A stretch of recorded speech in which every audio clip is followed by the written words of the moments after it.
Shalom, selamat bertemu kembali bersama saya Aditya dalam Renungan Geni 8 September 2021. Selamat merayakan pesta kelahiran Santa Perawan Maria. Teman-teman, Injil hari ini diambil dari Injil Matius bab 1, ayat 1 sampai dengan 16, dilanjutkan ayat 18 sampai dengan 23. Injil hari ini agak sedikit panjang, tapi di balik ini semua ada sebuah permenungan dan sebuah rahasia yang hendak dikatakan Tuhan kepada kita. Inilah Injil Yesus Kristus menurut Matius. Dimuliakanlah Tuhan. Inilah silsilah Yesus Kristus, anak Daud, anak Abraham. Abraham memperanakkan Ishak. Ishak memperanakkan Yakub. Yakub memperanakkan Yehuda dan saudara-saudaranya. Yehuda memperanakkan Peres dan Serah dari Tamar. Peres memperanakkan Hezron. Hezron memperanakkan Ram. Ram memperanakkan Aminadab. Aminadab memperanakkan Nahason. Nahason memperanakkan Salmon. Salmon memperanakkan Boas dari Rahab. Boas memperanakkan Obed dari Rut. Obed memperanakkan Isai. Isai memperanakkan Raja Daud. Daud memperanakkan Salomo dari istri Uria. Salomo memperanakkan Rehabeam. Rehabeam memperanakkan Abia. Abia memperanakkan Asa. Asa memperanakkan Yosafat. Yosafat memperanakkan Yoram.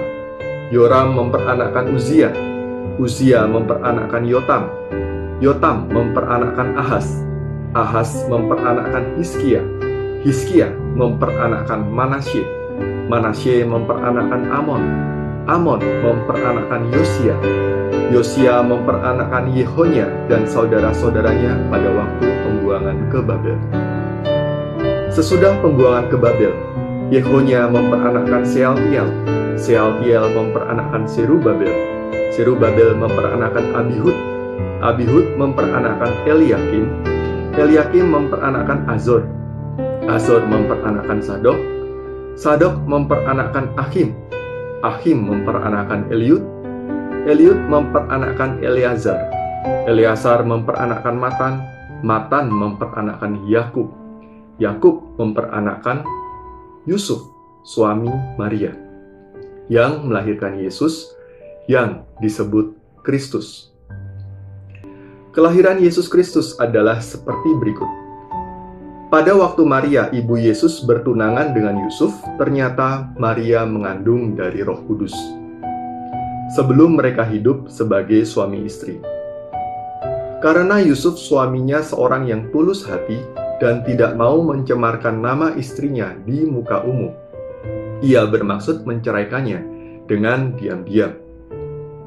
Tetapi ketika Yusuf mempertimbangkan maksud itu, malaikat Tuhan nampak kepadanya dalam mimpi dan berkata, "Yusuf anak Daud, janganlah engkau takut mengambil Maria sebagai istrimu, sebagai anak yang di dalam kandungannya adalah dari Roh Kudus. Maria akan melahirkan anak laki-laki, dan engkau akan menamakan dia Yesus, karena dialah yang akan menyelamatkan umatnya dari dosa mereka." Hal itu terjadi supaya genaplah yang firman Tuhan yang dinyatakan oleh Nabi, "Sesungguhnya anak darah itu akan mengandung dan melahirkan seorang anak laki-laki, dan mereka akan menamai dia Immanuel," yang berarti Allah menyertai kita. Demikianlah Injil Tuhan. Terpujilah Kristus.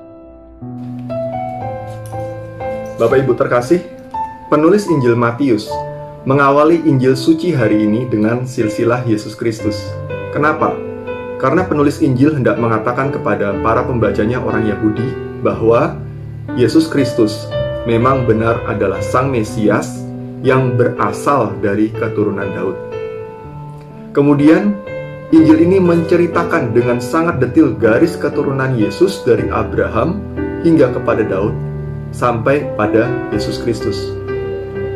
Di sana kita melihat beberapa orang yang kalau kita ketahui di dalam Injil adalah orang-orang yang sangat tidak sempurna di dalam hidupnya, bahkan memiliki banyak kekurangan. Pertama kita lihat Yakub. Yakub adalah seseorang yang sering menipu kalau kita baca di dalam Perjanjian Lama.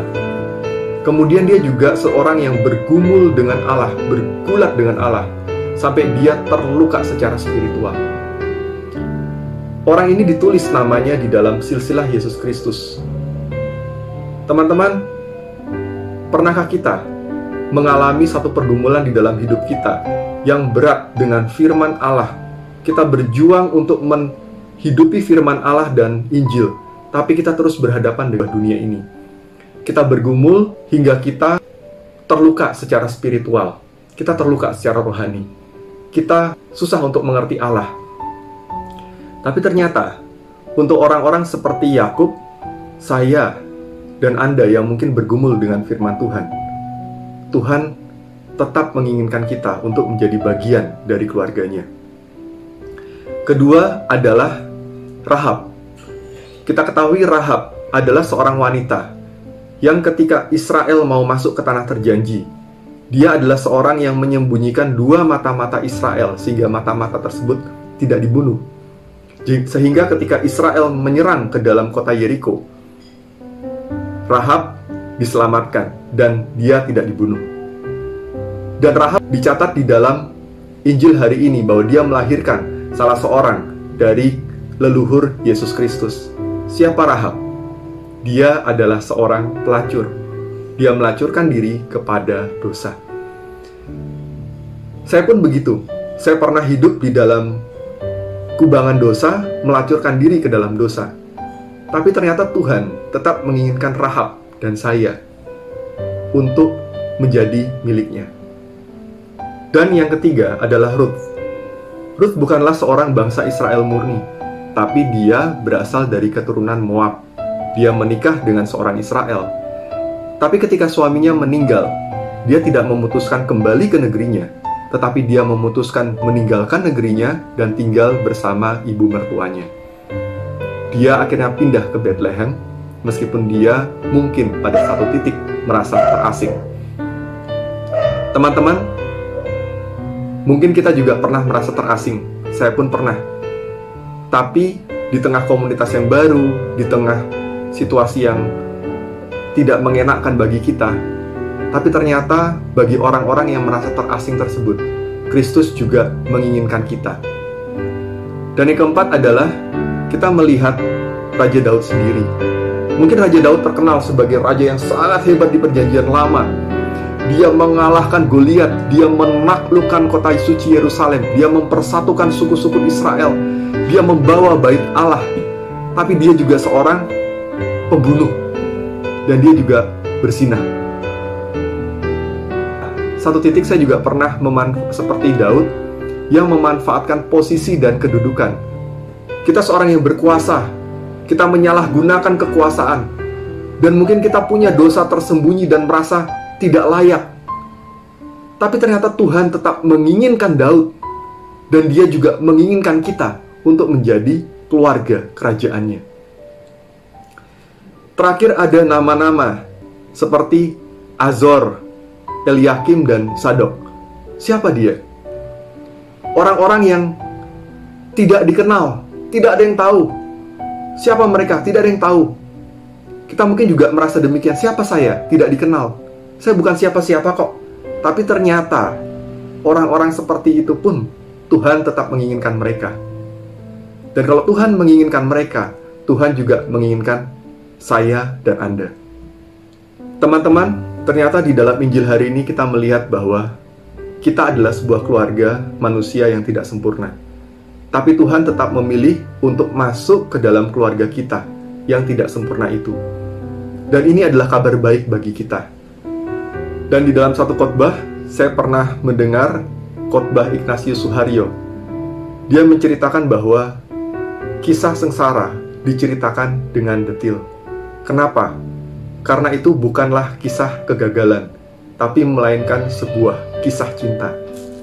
Hari ini, kisah cinta itu dimulai dengan sangat detil, dengan orang-orang yang penuh kekurangan, tapi tetap diakui dan dituliskan di dalam Injil.